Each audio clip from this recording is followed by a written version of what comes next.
কি এ মামা কি জানেন কি আমি নিয়ে হেদিন আঙ্গবাদ দিয়ে গেছেন আপনি যাই আপনি টি হাস্য খুঁজছেন আর নাই কইছে মি হিয়ার অর্ধি আঙ্গ মোর গিয়ে কোনাই গেছে তোর হুলা বিদেশ কথা বুঝিস কিন্তু তা কিছে তোর জামাই বিদেশ কথা বুঝিস কিন্তু হ্যাঁ বুঝছি আর কেউ বিদেশ নাই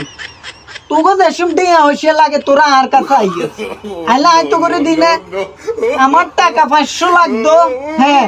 আমার টাকা 500 লাগতো আমি তোর কাছে গেছিলাম তুই কিনলি তুই ডাইরেক্ট ঠাটকে মানা করে দিস তোর হুলা টিয়াটা 50,000 আই খবর আই তোর কাছে 800 টিয়া লাই গেলাম তুই কাজ মামা কোনো টিয়া টুয়া নাই মামা আন্নার বাইক না রুবিলে টিয়া আনো মামা আন্নার মাইয়ের জামাই টিয়া আনো তো ইয়াল্লাই তুই জন মিথ্যে কথা কইছ জনাই তোর কথা বাড়াইলাম না সাইদেন ঘরের দিকে রেললাম মানে এনে রেনি সাইদেন মুরগা ডাক দিটলো কুকুরো কুক